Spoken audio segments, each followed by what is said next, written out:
काली नजर। माँ, माँ। अरे क्या माँ माँ कर रहा है? बकरी का बच्चा है क्या? अरे माँ, मजाक छोड़ो। मुझे फाइनली वो मेन चौराहे वाली दुकान मिल गई है। अब देखना, आपका बेटा दुगनी स्पीड से पैसा कमाएगा।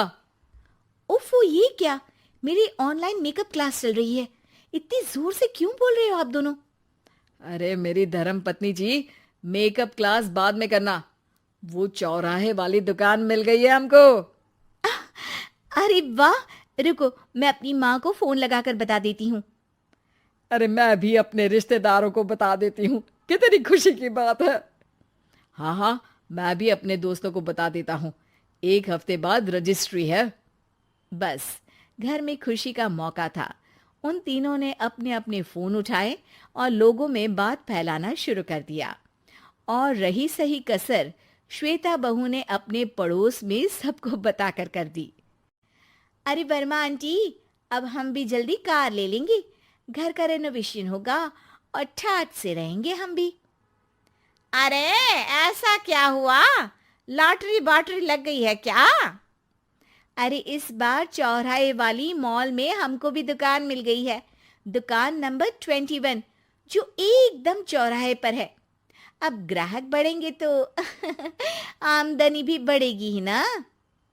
अरे वाह, कितनी खुशी की बात है। मैं बहुत खुश हूँ तुम्हें इतना खुश देख के। बाकी एक बात कहूँ, सबको मत बताते फिरना। किसी की नजर लग जाएगी तो खुशी की खबर वापस लौट जाएगी। हैं? ऐसे थोड़ी ना होता है। अब डरा रही हो। अरे सही कह रही हूँ। काली नजर कहते हैं इस चीज को, जब आप किसी को कुछ बताओ और वो काम बिगड़ जाए। अरे लेकिन मैं तो। तुमने सबको बता दिया ना? हाँ, फोन लगा लगा के। अब बच के रहना। काली नजर बड़ी खतरनाक होती है। श्वेता इतनी खुश रहती है कि वो वर्मा आंटी की बात पर ध्यान ही नहीं देती, जबकि पड़ोस में और भी लोगों से खुशी की खबर शेयर करती रहती है। अगले दिन राजेश बहुत दुखी होकर घर आता है। अरे बेटा, क्या हुआ? मुंह क्यों सूजा हुआ है? मधुमक्खी ने काट लिया क्या? माँ, वो दुकान किसी और के पास चली गई। किसी ने ज्यादा भाव लगा दिया। अरे पर बात तो आपसे हुई थी ना उस दुकान वाले की। हाँ, आज मैं टोकन अमाउंट देने गया था, तब मुझे पता चला। कोई आकर सुबह मुझसे पहले ही ज्यादा अमाउंट दे गया। हम्म, काली नजर। क्या? क्या कहा? वर्मा आंटी ने समझाया था कि किसी को बताना मत, वरना काली नजर लग जाएगी। अच्छा, तुम्हें उनकी बात मान लेनी चाहिए थी।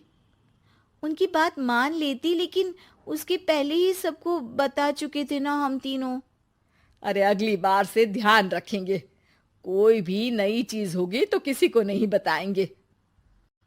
तीनों कुछ दिन ऐसे ही रहते हैं, पर एक दिन श्वेता को एक मेल आता है। राजेश, मेरा ऑनलाइन मेकअप कोर्स कंप्लीट हो गया। अब मैं खुद का पार्लर खोल सकती हूँ। अरे वाह, अपने मोहल्ले में ही खोलते हैं। ये जो घर के सामने दुकान है ना, वहीं। हाँ, यहाँ सस्ती भी मिल जाएगी। अगले दिन श्वेता वर्मा आंटी के पास जाती है, मिठाई का डब्बा लेकर। अरे आओ आओ, कैसे आना हुआ? जोर से नहीं बोलूंगी। वो सामने वाली दुकान है ना, वहां मैं अपनी पार्लर की दुकान खोलने वाली हूँ। उसकी मिठाई है। अरे वाह, बहुत बधाई हो तुमको। हाँ, मैं कमाने लगूंगी तो राजेश पर पूरे घर का बोझ नहीं रहेगा ना आंटी जी। ये तो है। पर ये बता कि तूने ये बात किसी और को तो नहीं बताई ना? अरे नहीं नहीं, पिछली बार गलती कर दी थी। काली नजर लगी किसी की और राजेश के हाथ से वो दुकान चली गई थी।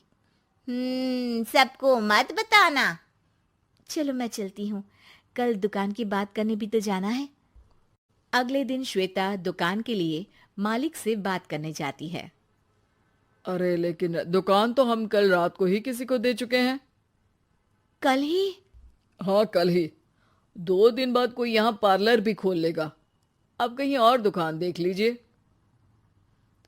अरे पर हमको भी तो पार्लर ही खोलना था। हाँ भाई, ये एक ही दुकान है, आधी आधी तो नहीं दे सकता ना मैं। राजेश और श्वेता घर पर हताश होकर आ जाते हैं। इस बार तो किसी को बताया भी नहीं था, अब किसकी काली नजर लग सकती है। सुनो, तुमने माँ को बताया था क्या? अरे कैसी बात कर रही हो, माँ की नजर थोड़ी ना लगेगी। पक्का तुमने किसी को नहीं बताया था ना? सिर्फ वर्मा आंटी को बताया था, उन्होंने ही मुझे किसी को नहीं बताने को कहा। अरे यार, तुम भी सही हो, मेरी माँ को नहीं बताने को कह रही हो, पर वर्मा आंटी को बताना तुम्हें जरूरी लगा।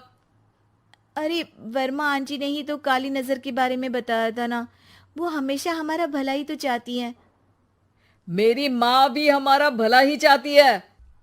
अरे पर चिल्ला क्यों रहे हो? बात नहीं कर सकते क्या आराम से? नहीं आता वो आराम से बात करना, और करना भी नहीं चाहता हूं मैं। दुकान जाने का दुख गुस्से में बदल गया था और राजेश और श्वेता में बात बंद हो गई थी। 2 दिन बाद मोहल्ले में पार्लर का इनॉग्रेशन हुआ, जिसमें मोहल्ले के सभी लोगों को बुलाया गया, पर श्वेता, राजेश और माँ नहीं जाते। माँ, अंदर आ जाओ, क्या देख रही हो? अरे नया पार्लर देख रही हूं अपने आंगन से। देखो, माँ को दूसरे का सुख देखने में कितना मजा आ रहा है, मेरा दुख नहीं दिख रहा इन्हें। यह मेरा पार्लर भी तो हो सकता था। अरे चुप रहो यार, हर बात में लड़ाई क्यों ढूंढ रही हो? राजेश और श्वेता फिर बहस करने लगते थे। तभी माँ ने दोनों को बाहर बुलाया। अरे जरा देखो तो, दुकान चलाने वाले का बोर्ड पर नाम क्या लिखा है? श्रुति वर्मा। गाड़ी निकाले बेटा, हमें कहीं जाना है। काली नजर का इलाज कराने? राजेश अपनी बाइक निकालता है। तीनों ट्रिपलिंग कर रहे हैं। माँ राजेश को उस मॉल वाली दुकान पर लेकर जाती है जहां राजेश अपनी दुकान खोलने वाला था। यही दुकान लेना चाहता था ना तू? हाँ, पर इनको भी दुखी करने लेकर आई हो क्या यहाँ पर दुकान दिखाकर? वहां काफी नहीं था? अरे श्वेता, थोड़ा सब्र रख, अभी पता चलेगा कि हम यहाँ क्यों आए हैं। बता, इस दुकान चलाने वाले का नाम क्या है? अनुपम वर्मा। कुछ समझ में आया? वो दुकान वाली श्रुति वर्मा, ये दुकान वाला अनुपम वर्मा, और हमारे पड़ोस में हमने उस दुकानों के बारे में बताया किसको था? अब वर्मा आंटी को। मतलब वर्मा आंटी ही हमारा काम बिगाड़ रही है? नहीं नहीं, ऐसा नहीं हो सकता, ये बस इत्तेफाक है। राजेश अपना फोन निकालता है और श्रुति वर्मा और अनुपम वर्मा के नाम फेसबुक पर सर्च करता है, जहां ये दोनों ही वर्मा आंटी के रिश्तेदार होते हैं। श्वेता को समझ में आ जाता है कि वर्मा आंटी की ही नजर काली नजर है। अब क्या करना है? कोई भी खुशी की खबर हो तो काली नजर से बचना है, यानी वर्मा आंटी से बचना है। अरे पर मुझे ये समझ में नहीं आया कि वो हमारे साथ ऐसा क्यों करेंगी। अरे बेटा, एक सीख है, दूर के आदमी को आपकी तरक्की से कम परेशानी होगी, पड़ोसी को ज्यादा। दोनों माँ की बात में हामी भरते हैं और अगला काम चुपचाप करने की कसम खाते हैं, ताकि आगे से वर्मा आंटी कोई काम ना बिगाड़ सके।